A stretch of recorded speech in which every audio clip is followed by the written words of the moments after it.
Gandhi's Passion, The Life and Legacy of Mahatma Gandhi by Stanley Wolpert. Elections were held throughout British India in late November and December of 1920. In Bombay, voter turnout was so light that Gandhi could claim it demonstrated the success of non-cooperation about councils.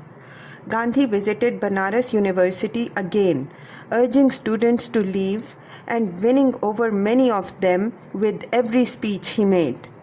When he spoke to Women's Association, he was showered with gold jewels to use in his campaign, gaining money and momentum every day. And wherever he went, he was surrounded by chanting crowds eager to touch him or simply to gaze upon this remarkable man, whom they called the Mahatma. Freedom merely means that, unafraid of anyone, we should be able to speak and act as we feel. Then, seeing the worshipful look in their eyes as they watched and listened to him, he anxiously added, "I'm not asking you to shake off government slavery to be slaves to me afterwards." In mid-December, Gandhi reached Nagpur, located almost equidistant from India's 4 compass points, where he was welcomed by wealthy disciple Jamnalal Bajaj and his reception committee, and he was pleased to see delegates arriving daily from every direction. At Nagpur, Gandhi moved for adoption of the new Congress creed, which changed the object of the Indian National Congress from responsible colonial government to the attainment of Swaraj by the people of India by all legitimate and peaceful means. He spoke in support of this creed he had drafted in Hindi, insisting it should be India's national language and the language of every Congress meeting. I know, before we are done with this great battle on which we have embarked, we have to go possibly, through a sea of blood, and let it not be said that we are guilty of shedding blood, but that we shed our own. In proposing the new creed at the plenary Congress session that evening, Gandhi cautioned, "We cannot save anything ourselves or our dharma or the empire by using force." The new creed and Congress constitution passed by acclamation and with the prolonged standing ovation from the more than 14,500 delegates inside the Pandal. 2 days later, Gandhi proposed as the last resolution to this historic Congress a reaffirmation of his non-cooperation motion, adopted in Calcutta 3 months earlier. Jinnah had tried in vain to amend that resolution in committee, fearing it would only provoke illegal activities and prolonged violence. After failing in committee, however, he tried once again to propose his changes from the floor of the final plenary session of Congress, but no sooner did he mention Mr. Gandhi's resolution than he was howled down with cries of "Shame, shame" and "Political impostor," and louder shouts of "No Mahatma Gandhi." Jinnah repeated, "Mr." But the irate audience yelled, "Mahatma." He waited for the noise to subside, turning towards Gandhi to say, "Standing on this platform, knowing as I do that he commands the majority in this assembly, I appeal to him to pause, to cry halt before it is too late." But Gandhi did not respond, leaving Jinnah to step down from that platform, followed out of the crowded Congress by ugly hisses and catcalls. This chapter of his career as India's best ambassador of Hindu-Muslim unity shattered by Gandhi's honorary title. Gandhi's resolution that final day in Nagpur was also carried by acclamation, again followed by cries of "Mahatma Gandhi ki jai." He then told his eager followers that if they show no violence in thought, deed or word, whether in connection with the government or with ourselves, we do not require 1 year, We do not even require 9 months to attain our goal. It was a bold, proud, and impossible promise. As early as February 1921, Gandhi felt ashamed to write that Swaraj will be delayed after he learned of the looting of shops in Bihar. In Punjab that February, 150 unarmed Sikhs were slaughtered by guards hired by a corrupt Hindu Mahant, temple manager, as they tried to enter and reclaim from Sikhism the Gurdwara temple at Nankana, the birthplace of Guru Nanak, founder of the Sikh faith. The massacre of those non-violent members of the devout Sikh Akali, immortal party, vitalized and united hitherto disparate Sikhs much the way Dyer's earlier massacre at Jallianwala Bagh had energized and unified India's National Congress. I am so constituted that the sufferings of others make me miserable, Gandhi told his Sikh friends when he visited Nankana in early March.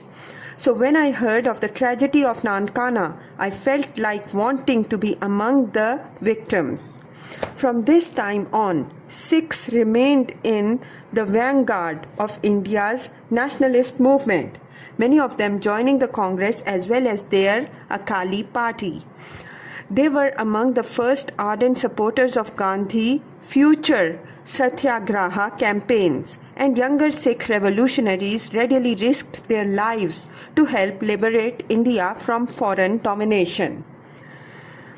At the approach of the second anniversary of Satyagraha week, from April 6th to 13th, Gandhi toured all of India, urging mass implementation of the multiple boycott movement he had launched in 1919 and continuing to call for hand spinning and weaving.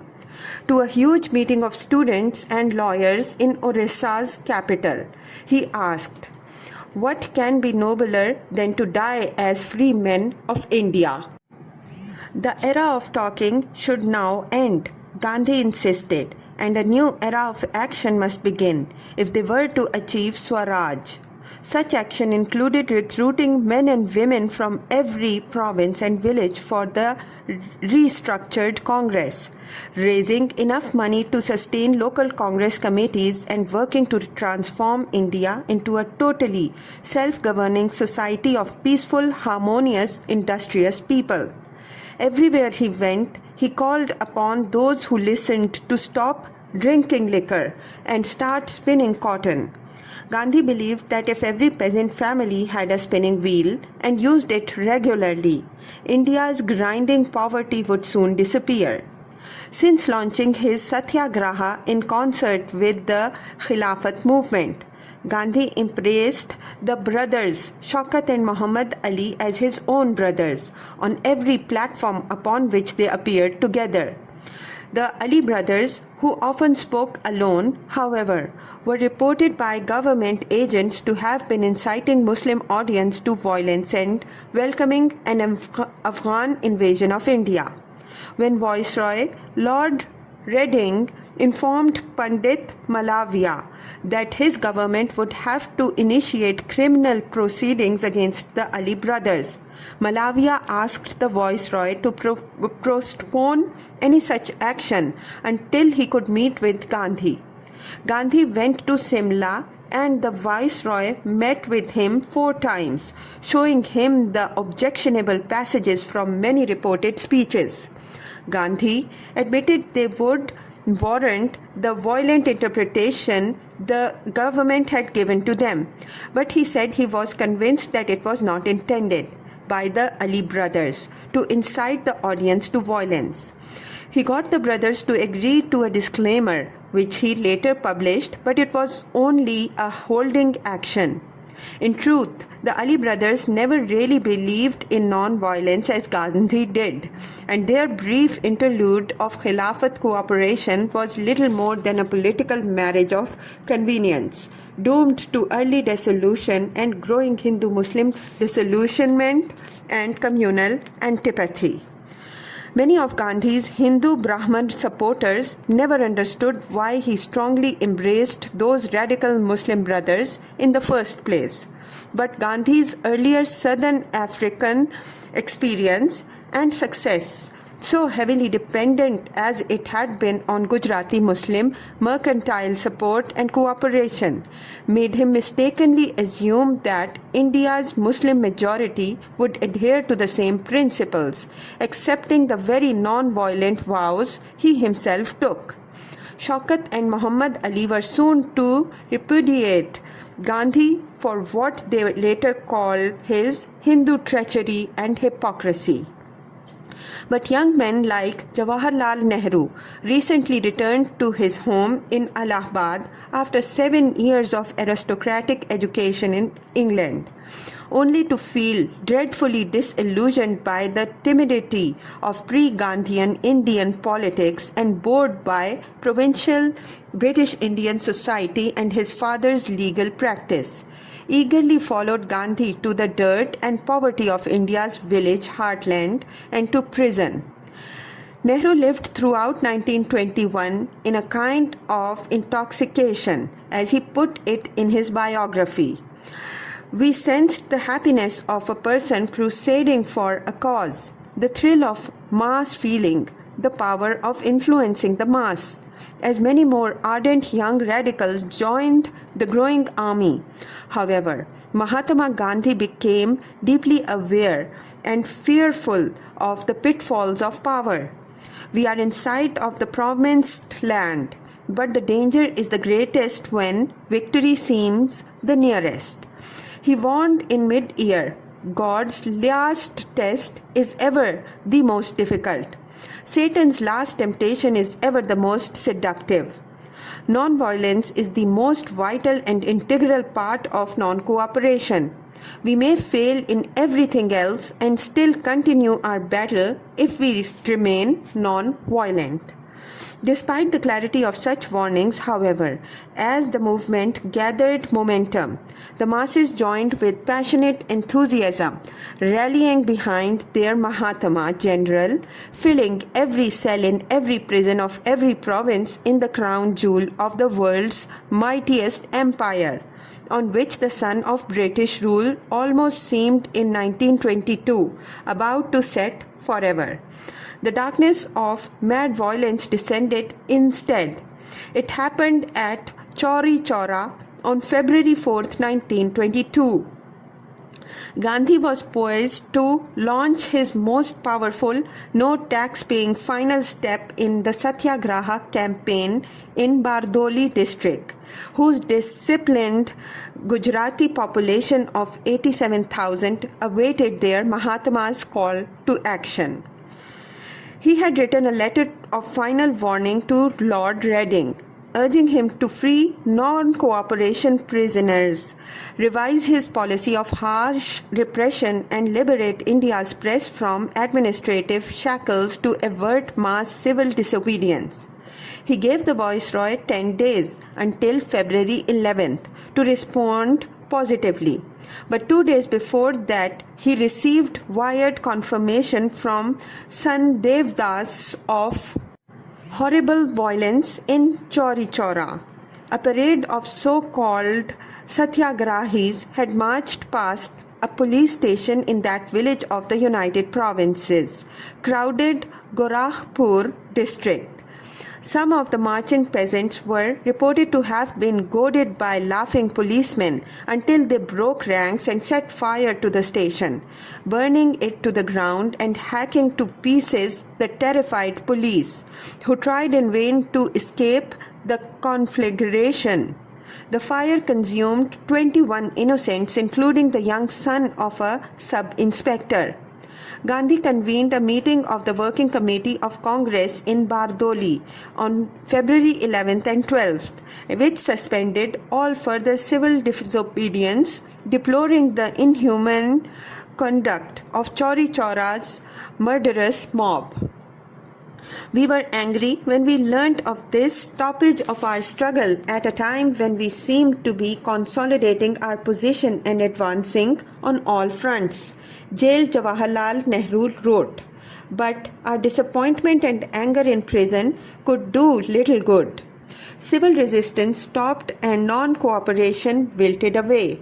That was young Nehru's first bitter disillusionment of Gandhi's leadership, but many more such frustration would follow, each of them widening the gulf that was to divide India's two greatest nationalists. Mahatma Gandhi's disappointments with his Congress heir were to be at least as grave and disconcerting. In calling a halt to his campaign, Gandhi assumed full responsibility for the crime committed at Chauri Chaura. All of us should be in mourning for it, he added, praying, "May God save the honor of India." He then resolved to perform the expiatory penance he would so often turn to when all else had failed, beginning a fast on February 12, 1922. "I could not have done less," he wrote Dev Das, explaining. "To start civil disobedience in an atmosphere of incivility is like putting one's hand in a snake pit. Please do not take that as an example. It is more like the woman giving birth to a child who suffers the pains. Others only help.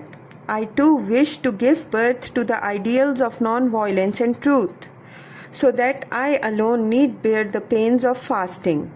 From childhood, of course, he had always feared snakes, yet this is his first remarkable reference to himself as a woman giving birth. It would not be his last. Gandhi fasted only 5 days, suffering no ill effects in the aftermath. But the Viceroy and his subordinate officials now recognized how much politically weaker Gandhi had become in the hearts and eyes of many of his followers, especially those ardent young men who had welcomed prison in response to his early passionate call for non-cooperation. It was hardly surprising, therefore, that a month after he had called off the war, General Gandhi himself was arrested and sentenced to 6 years in jail. Among others, he wrote that day to his dear child Esther, "I hope you were happy over the news of my arrest. It has given me great joy. I would like you to see the truth of the spinning wheel. It and it alone is the visible outward expression of the inner feeling for humanity. If we feel for the starving masses of India, we must introduce the spinning wheel into their homes. We must spin daily as a sacrament. If you have understood the secret of the spinning wheel, if you realize that it is a symbol of love for mankind, you will engage in no other outward activity." So, in the aftermath of the wretched pain and horror of Chauri Chaura, instead of fighting on in Bombay's cities and the villages of Bardoli for political freedom and all the glories of Swaraj from Hindu rule, Mahatma Gandhi did a complete about-face, turning inward again, back to the truth in his heart, listening only to his inner voice and to the music of his spinning wheel of universal love, which he passionately turned day after day in the sacrificial solitude of his otherwise empty cell.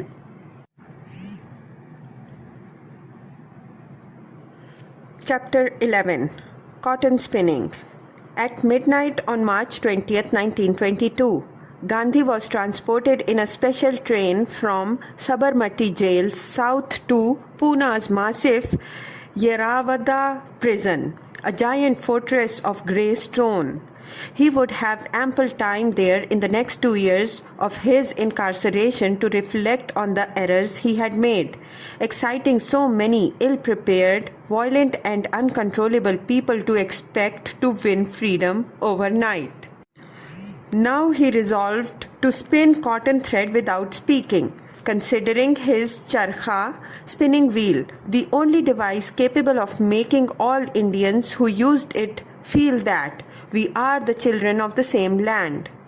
Gandhi took vows of silence while he spun for a week at a stretch, desiring no visitors, writing few letters, and seeking through spinning and silence to heal deep wounds in his heart and mind.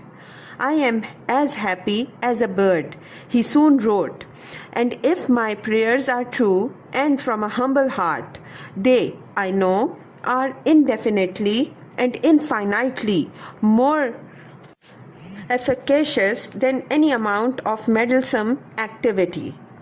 Soon, however, he weakened, growing frail from eating no more than minimal portions twice a day, often fasting and undermining his physique until his weight dropped from 114 to barely 99 pounds. He trembled uncontrollably. Carefully examined by the prison doctor, Colonel C. Maddock, he was found to be suffering from appendicitis. After 6 months of pain and suffering, Gandhi finally agreed to permit Colonel Maddock to perform the necessary life-saving operation in Pune's Sassoon Hospital on January 12, 1924. Following the operation, Gandhi became more abstemious, reducing even further his minimal diet. Shortly thereafter, Viceroy Lord Reading unconditionally released Gandhi from prison on considerations of his health. I am sorry that the government have prematurely released me on account of my illness, Gandhi wrote to Muhammad Ali, who had been elected to preside over the Congress that year. Such a release can bring me no joy, no relief. I am now overwhelmed with a sense of responsibility I am ill-fitted to discharge. My utter incapacity to cope with the work before me humbles my pride. Lord Reading's decision was based as much on political as on medical grounds. Elections were held under the new Government of India Act of 1919 in the winter of 1920, and though Gandhi and his followers boycotted them, many moderate Congress leaders ran for the newly expanded Legislative Assembly. Nationalist heroes like Motilal Nehru, Muhammad Ali Jinnah, and C.R. Das all took seats in that inchoate Indian Parliament, launched with fanfare and solemnity by the Duke of Connaught on behalf of King Emperor George on February 9, 1921. Later that year of mounting non-cooperation and black flag boycotts, during which black flags were flown over buildings and carried in parades. Moreover, Edward, the young Prince of Wales, toured India, accompanied by his favorite cousin, young Lord Louis Dickey Mountbatten. Mountbatten not only caught his first glimpse of the empire over which he would preside a quarter century later, but at 21 proposed marriage to a flamboyant heiress, Edwina Ashley, then a house guest of Rufus Isaacs, Lord Reading. The British imperial process of gradual devolution of power thus moved at its stately, though glacial might be more apt, pace towards the avowed goal of preparing India for dominion status. Chauri Chaura and its aftermath proved less cataclysmic and disruptive of daily life for most nationalist leaders than it did for Gandhi, who had raced too far ahead of his ragtag army, the younger generation blaming him for calling a halt to the battle, the older for irresponsibility. But as a Mahatma, his popularity among the Hindu peasantry remained undiminished, and though many sophisticated Congress leaders were disillusioned by his idealistic strategy, everyone recognized his unique powers and the yogic force of his great soul. As soon as Gandhi felt strong enough to see visitors, political pilgrimages began moving towards Pune. Akali Sikhs came in deputations to seek his sage advice and support in their struggle, and others came alone or in couples to wait in patient hope for a brief audience. In early March, he was driven to Juhu Beach, a suburb of Bombay, where he stayed in his wealthy friend Nathorottam Moraji's sumptuous bungalow named Palm Bun. Soon he gathered several disciple patients to nurse there. Vallabhbhai Patel's frail daughter, Maniben Maganlal, Gandhi's ailing daughter Radha, and his asthmatic friend Charlie Andrews defrocked soon after joining Gandhi, who acted as his channel to London's establishment, the British Indian hierarchy and English press. He tried to discourage visitors, explaining how slowly his wounds were healing, but people came just in hopes of catching a glimpse of him as he and Charlie walked along the beach before sunset. Great visitors also came: Motilal Nehru and C.R. Das, leaders of the Swarajist party in the Legislative Assembly, the old Congress, and their respective provinces, Uttar Pradesh and Bengal.